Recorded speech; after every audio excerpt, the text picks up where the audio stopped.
Bonjour à toutes et à tous. Merci beaucoup tout d'abord à Benoît et à toute l'équipe d'Adastor pour cette invitation qui me fait très plaisir, qui me touche beaucoup parce qu'effectivement, comme Benoît l'a dit, c'est un peu une histoire longue et de contacts, de discussions, de travaux dans le passé et jusqu'à récemment encore avec toute l'équipe de l'entreprise. Donc c'est pour moi aussi d'ailleurs, dans mon rôle, dans mes rôles, je suis toujours très heureux de voir qu'il y a des entreprises comme Datastorm qui existent. Et j'aurai l'occasion d'en reparler un peu plus tard dans cette petite présentation. Mais avant tout, donc, je voudrais... j'ai essayé, dans cette petite keynote, de pouvoir synthétiser quelques réflexions qui sont vraiment personnelles, illustrées par des cas personnels. Je ne prétends pas du tout faire de grandes généralités sur le sujet. Et donc j'espère quand même vous convaincre un petit peu, effectivement, qu'il y a des raisons de franchir des pas dans un sens ou dans un autre, entre les entreprises et le monde académique. Donc, quand je reprends les termes un peu du sujet, je me dis, bon, c'est effectivement intéressant, il y a probablement deux questions sous-jacentes qu'on pourrait se poser, qu'on va essayer même de creuser un peu plus. Ces synergies qui se mettent en place lorsque les entreprises mobilisent la recherche académique, elles doivent être un peu, un peu justifiées d'une manière générale. Lorsque vous êtes quelqu'un en entreprise, et un ingénieur, un chercheur R&D, et que vous devez convaincre votre hiérarchie de pouvoir, par exemple, monter un partenariat, etc., vous n'avez pas seulement votre hiérarchie à convaincre, vous avez aussi ces chercheurs académiques à convaincre eux-mêmes. Donc il y a une question, entre guillemets, un peu double dans cette proposition qui est faite par Datastorm aujourd'hui, c'est d'arriver à définir pourquoi et comment cette recherche académique peut apporter des réponses aux problèmes d'innovation apportés dans la société. Et puis du coup, pour le chercheur académique, c'est finalement lui qui est plutôt caractérisé, en tout cas pour le monde extérieur, par une grande liberté. On verra que c'est pas forcément toujours simple. Qu'est-ce qui lui pousserait particulièrement à venir travailler avec telle ou telle entreprise? Alors, du coup, j'essaye d'élaborer 5 points. Vous allez voir, les 5 premiers sont, j'espère, enfin les 4 premiers sont peut-être un peu dans un sens, et le dernier essaie le temps de répondre plus généralement à cette question double que j'ai posée auparavant. Et je vais prendre des exemples pour ça. Je vous l'ai dit, je vais prendre des exemples qui sont issus de ma vie de chercheur et d'ingénieur, qui me situent souvent entre les deux, entre ces deux mondes. Ici, je vous donne un exemple, puisqu'on parle de data science, je prends un exemple très très simple. Vous voyez, vous avez un ensemble de points, d'accord ? Et sur cet ensemble de points, vous voulez tracer une limite, qui est là, vous voyez, courbe croissante, etc. Ce qui est intéressant, c'est que ça, c'est le problème de l'ingénieur. L'ingénieur, lui, il doit par exemple créer un système d'alarme, une sorte de classifieur. Imaginons. Le problème, c'est que son classifieur, lui, il faut qu'il prouve à sa hiérarchie, à son ingénierie, qui va vraiment mettre en place, qui va vraiment faire basculer la R&D vers l'innovation, et donc changer, entre guillemets, les pratiques. Il va devoir prouver une certaine robustesse à son outil. Une certaine robustesse ici, ça va être démontré par le fait que, vous voyez, ces zones en grise, elles permettent de contourer, de faire un contour propre et robuste au calcul de la surface que vous voyez ici, ce classifieur. Donc, moi, ingénieur, je vais dire, moi j'ai besoin d'un classifieur robuste, je vais aller voir des académiques qui vont être capables de me dire, en fait, ce que vous voulez faire, c'est résoudre des problèmes de géométrie computationnelle très compliqués, qui vont être des calculs d'union d'hypersurface. Je sais, c'est un peu violent pour commencer, mais c'est vraiment un exemple pris dans la vie réelle. D'accord ? Et c'est justement parce qu'on a réussi à travailler avec différents académiques que finalement on est passé d'un problème très concret, on a creusé ce problème très concret, on a montré qu'il y avait beaucoup de problèmes théoriques sous-jacents, on a réussi à appeler les académiques qui nous ont permis de les résoudre. Toujours à peu près sur le même exemple, c'est vous êtes probablement pas sans savoir que dans des problèmes d'IA, de machine learning, etc., on recherche souvent des données qui nous posent des difficultés, des données qui sont aux limites, aux frontières des domaines. On les appelle souvent des attaques adversarielles, des choses comme ça. Donc on s'en sert pour montrer la robustesse de certains outils. Ici, une attaque adversarielle, c'est un petit point qui se situe près de la frontière que vous voyez ici. Et donc, pour nous, c'est la grande question pour l'ingénieur, c'est est-ce que ça correspond à ce point, à une situation dans la vie réelle? Est-ce que c'est quelque chose qu'on risque d'atteindre? Ou au contraire, est-ce que c'est une situation totalement farfelue qui n'existera pas? Le problème, c'est qu'il faut pouvoir les trouver. Et donc pour ça, encore une fois, on a besoin de travailler avec des gens extrêmement spécialisés dans des algorithmes, par exemple, de stochastique, qui vont nous garantir l'atteinte rapide dans l'espace, cet espace de paramètres que vous voyez ici, l'atteinte rapide d'un point qui correspond à une situation très probablement critique, une situation équivoque.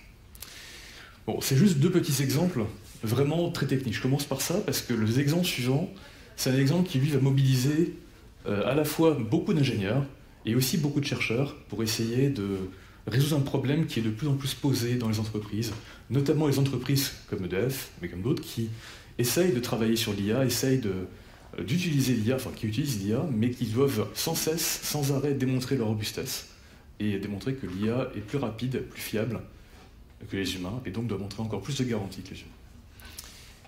Donc, alors je ne sais pas si vous voyez grand-chose là-haut, oui un petit peu quand même. Bon, l'idée c'est pas du tout de rentrer dans le détail de ce schéma-là. Qu'est-ce qu'on veut faire ici? En fait, on essaie de définir ce que c'est qu'une IA. Si vous prenez tous les livres sur l'IA, sur le machine learning, vous allez trouver beaucoup de gens qui vont définir l'IA comme des classifieurs, des régresseurs, etc. Des systèmes plus ou moins, ou des systèmes embarqués, bon, par exemple. Le problème, c'est que vous n'allez jamais trouver quelqu'un, ou très peu, à part si vous remontez au papier d'Alan Turing, des grands anciens, qui vont essayer finalement de donner un cadre général à tout ça. Pourquoi ? Parce que, en fait, vous avez de multiples compétences d'ingénierie qui sont souvent, parfois, un peu silotées dans l'entreprise. Donc c'est compliqué d'arriver à avoir un langage commun. Et le langage des mathématiques est un langage commun qui nous aide. Donc pour arriver à construire un schéma, une sorte d'algorithme, là vous avez 2 algorithmes emmêlés, avec des symboles mathématiques qui vont vous expliquer quel est le transfert d'informations, si vous arrivez à faire ça, vous allez pouvoir arriver à définir des règles génériques pour définir ce que c'est qu'une IA interprétable. Voilà, c'est comme ça qu'on travaille maintenant. On a passé un peu l'âge où on fait tout, on dit finalement que les chiffres sont interprétables pour ça, etc., etc. Et on essaye maintenant d'avoir une vision un peu plus unifiée des choses. Et pour ça, l'ingénieur, il va être capable de tracer les grands ensembles que vous voyez ici, les flèches. Par contre, il va pas forcément être capable de dire, en fait, finalement, le petit Y que vous voyez là-haut, qui est la prévision, c'est le truc qui est en bout de chaise que vous faites au quotidien, quand vous utilisez une IA. Mais derrière tout ça, il y a tout le système qui est derrière. Et ça, vous devez le modéliser parce que vous voulez comprendre ce qui se passe. Vous avez besoin de pouvoir travailler avec des gens qui sont capables de pouvoir formaliser ça. Et donc, c'est encore une fois, pour nous, c'est une démarche qu'on est en train d'entreprendre, on a déjà entreprise par le passé, et qui donne des bons résultats. Et je ne parle pas seulement des grands groupes, ici. Alors, bon, encore une fois, là, ce sont des avis personnels.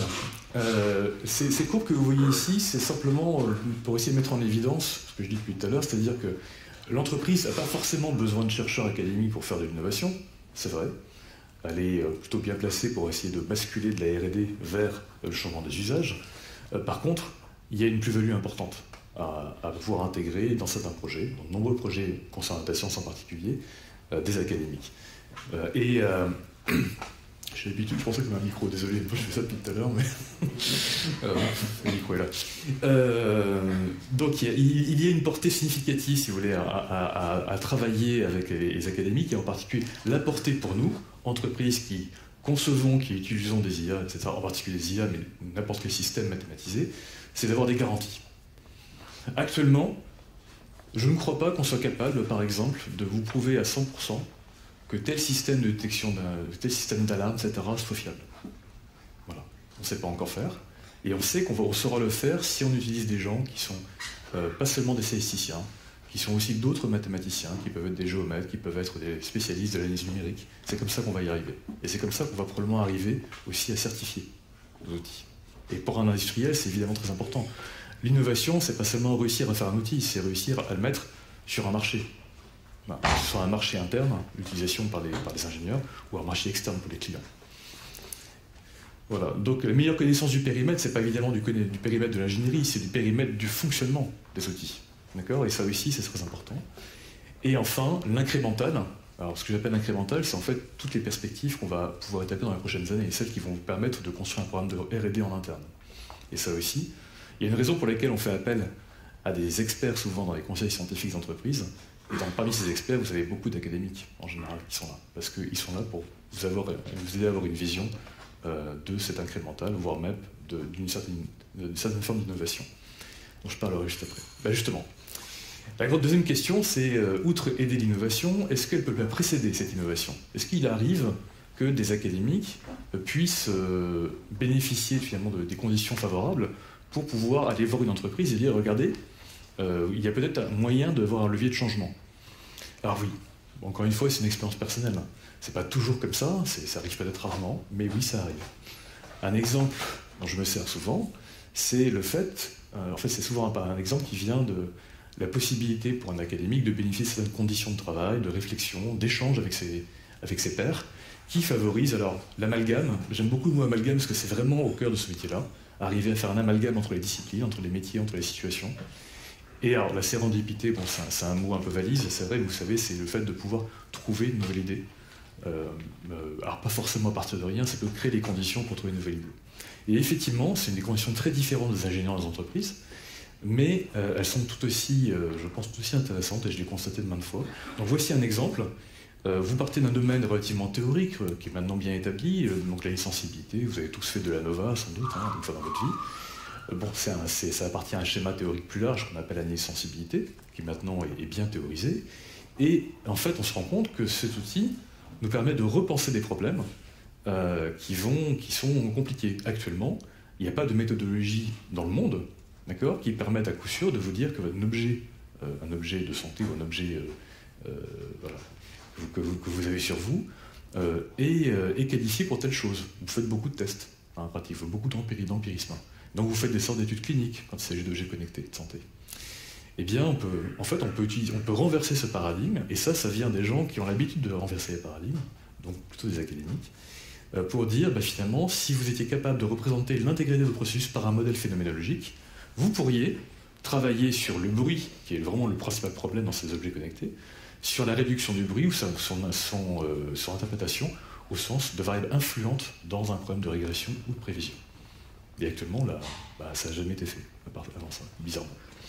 Donc voilà une forme d'innovation qui aboutit à la garantie qu'un objet connecté de santé pouvait apporter effectivement la réponse qu'il proposait, sur laquelle il pouvait être certifié dessus. Alors, je continue, parce que je sens que je vais prendre du temps. Est-ce qu'une autre question, c'est, outre aider l'innovation, outre la précéder, est-ce qu'elle peut former aussi les gens est-ce que les chercheurs académiques peuvent intégrer peut-être un jour des équipes d'innovation, en particulier des jeunes chercheurs? C'est une question qu'on se pose souvent lorsqu'on intègre des doctorants ou des docteurs dans l'entreprise, évidemment. Alors, j'ai pas de réponse, j'ai une réponse ferme qui est oui, je pense, réellement, pour plusieurs raisons. Je sais qu'évidemment, c'est pas un monde parfait et que les personnes qui travaillent dans le monde académique, souvent, sont un peu accusées d'être très focalisées sur leur problème. C'est pas complètement faux, c'est pas complètement vrai non plus. Mais par contre, ce qui est vrai, c'est qu'au jour le jour, par la rencontre avec les académiques, avec les pairs, et aussi le fait qu'en permanence, tous les jours, on est limité par ses propres compétences, on atteint ses limites chaque jour, face à des articles, face à des réalisations, c'est une école quand même relativement d'humilité et de curiosité. En fait, pour tout vous dire, je discutais encore la semaine dernière avec un collègue qui travaille dans un fonds d'investissement, qui est passé par des banques, etc. Assez dur, vous savez, voilà, c'est parfois très difficile de travailler dans ce genre d'endroit. Il me disait, vraiment, le monde le plus difficile dans lequel j'ai travaillé, c'est la recherche académique. Parce qu'il y a beaucoup de compétition sans arrêt, permanente, et que finalement, si on fait une carrière, c'est qu'il faut aimer ça. C'est compliqué de devenir chercheur sans aimer ça, forcément. Et donc, du coup, l'humilité, c'est quelque chose que je vois chez mes collègues, que j'essaie d'acquérir auprès d'eux, évidemment. Mais dans une entreprise, je ne dis pas que les ingénieurs ne sont pas humbles, évidemment, mais ils sont plutôt silotés. Et l'humilité chez les chercheurs vient du fait qu'on rencontre beaucoup de gens dans la discipline qui sont très, très, très, très brillants. Donc ça peut aider quand même d'être humble devant une fausse bonne idée en innovation, et ça arrive souvent. Bon, après, le fonctionnement en petits groupes et l'autonomie, évidemment, ça caractérise aussi les équipes de chercheurs, et ça, c'est intéressant, parce que l'innovation vient rarement des grandes équipes. Ça, on le voit dans toute la presse, si vous lisez un peu la presse sur l'innovation, vous allez le voir assez vite, il y a relativement peu de situations où vous avez vraiment des grandes équipes qui ont abouti à des innovations majeures pour les entreprises. Donc, du coup, intégrer les chercheurs n'est pas forcément si difficile que ça. Un aspect... pas forcément le plus agréable, mais un aspect qui est important pour tous les ingénieurs qui sont chez nous, tous les chefs d'entreprise, vous savez très bien que si vous voulez faire de la R&D, vous devez chercher des financements.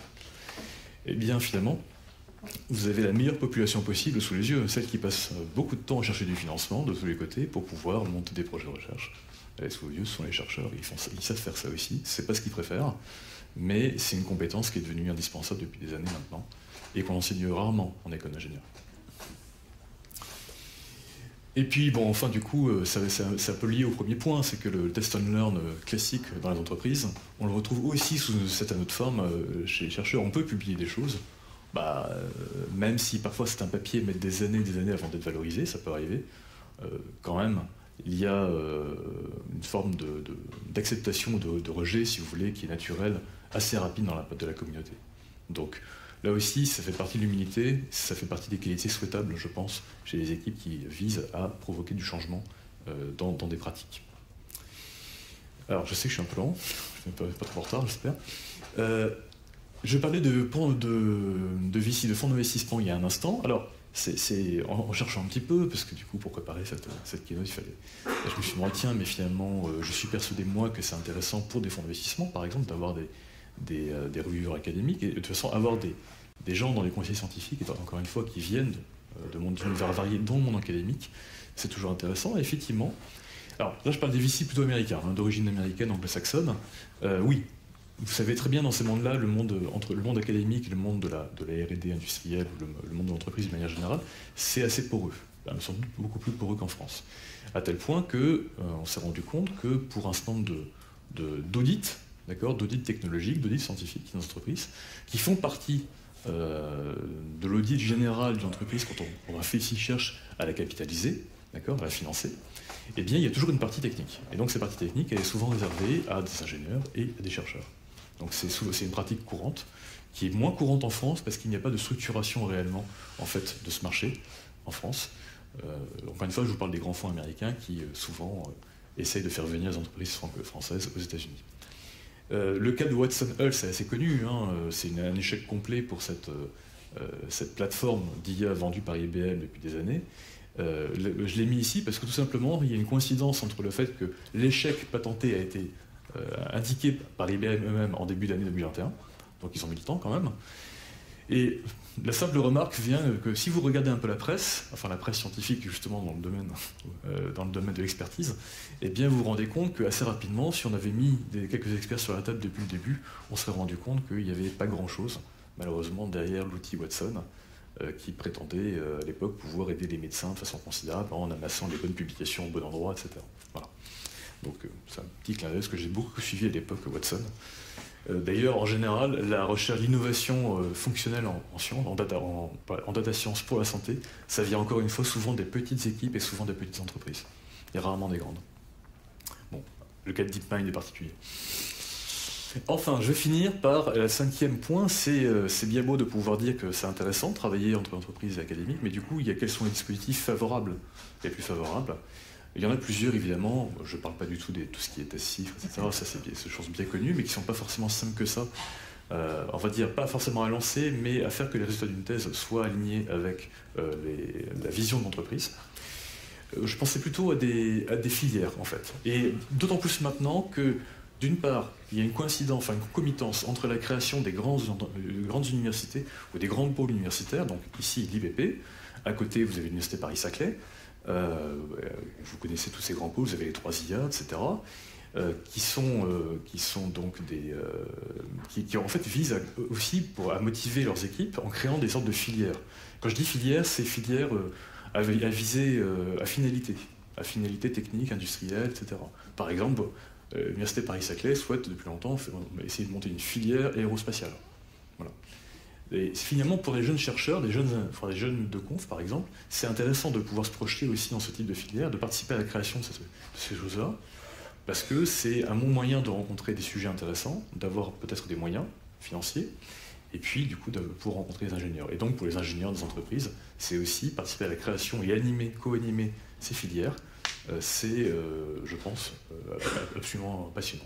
Moi-même, pour l'avoir fait depuis 10 ans, dans différents outils, puis en essayant de monter donc le GIS, l'artiste pour l'année prochaine, qui regroupe 15 laboratoires de Paris-Saclay, plus quelques autres sur le plateau, plus une dizaine d'entreprises. Donc c'est beaucoup, mais nous sommes déjà arrivés à faire dialoguer les gens qui ne se parlaient pas auparavant. La création de laboratoires d'initiatives communes, donc PGMO, c'est l'un des plus célèbres laboratoires communs du plateau de Saclay, donc, qui parle d'optimisation, mais aussi de data science pour les marchés de l'énergie. Et c'est une réussite depuis des années, c'est des programmes très massifs d'investissement, avec bon nombre de laboratoires, dont évidemment le laboratoire de mathématiques d'Orsay. Voilà, donc ce sont des exemples parmi d'autres. Je vais juste finir en disant finalement, là j'ai parlé des labos, mais comme Benoît l'a dit tout à l'heure, il y a quand même, au début de tout ça, il y a des rencontres, d'accord, il y a des mises en relation qui sont nécessaires. Notamment pour des jeunes ingénieurs en début de carrière qui ne connaissent pas forcément, qui n'ont pas forcément un réseau, qui ne sont pas forcément docteurs. Voilà. Et finalement, ces rencontres, on peut les faire en effet via des entreprises plutôt petites, plutôt des PME, plutôt dynamiques évidemment, et qui sont caractérisées par un fort réseau ou un fort dynamisme en lien avec des réseaux comme celui du GNS. C'est le cas pour d'autres écoles également. Mais j'ai constaté par le passé que c'était efficace pour pouvoir chercher, si j'ai besoin d'un spécialiste et je ne connais pas ce spécialiste, plutôt que d'aller fouiller sur tous les sites web de France pour des universités, je vais plutôt m'adresser à mon réseau, évidemment. Et ce réseau comprend ces entreprises qui vont pouvoir me dire, nous, on a une possibilité, par exemple, de les faire intervenir ponctuellement pour que vous puissiez vous rencontrer et vous puissiez construire avec eux. Donc, pour moi, elles font partie d'un écosystème beaucoup plus vaste, elles sont extrêmement importantes et elles sont, à mon avis, très mises en avant dans les projets cofinancés. Je pense au projet NR, au projet européen aussi. Et puis là, vous le savez, il y a eu France Relance ces dernières années. Le président de la République a parlé il y a 2 jours de France 2030. Alors pour le nucléaire, c'est quelque chose qu'on guettait depuis très longtemps, bien sûr. On sait bien qu'il y a l'élection dans 1 an, etc. Bon. Mais bref, on sait très bien que chez nous, il y aura des grandes équipes qui vont se monter, qui vont chercher des financements, mais qui vont avoir besoin de travailler avec des académiques. Et qui vont aussi avoir besoin de travailler avec des entreprises de taille moyenne, de taille petite, pour lesquelles on sait qu'il y a une connexion forte avec le monde académique, qui sont capables de valoriser des outils auxquels on ne pense pas forcément, nous, et qui donc sont caractérisés par ces capacités d'amalgame et de sérendipité dont j'ai parlé tout à l'heure. Voilà, j'ai fini, j'espère que je n'ai pas été trop long. Je voudrais juste afficher le contexte favorable, mais j'ai déjà parlé du bateau de Saclay, j'ai pas tout mis, c'est pas exhaustif, mais le bateau de Saclay est un endroit idéal, je pense, pour justement saisir à bras-le-corps ces opportunités qui nous arrivent, qui pour nous, industriels, sont indispensables et qui, à mon avis, sont très intéressantes pour les filières académiques. Donc voilà, je vous remercie tous pour cet accueil.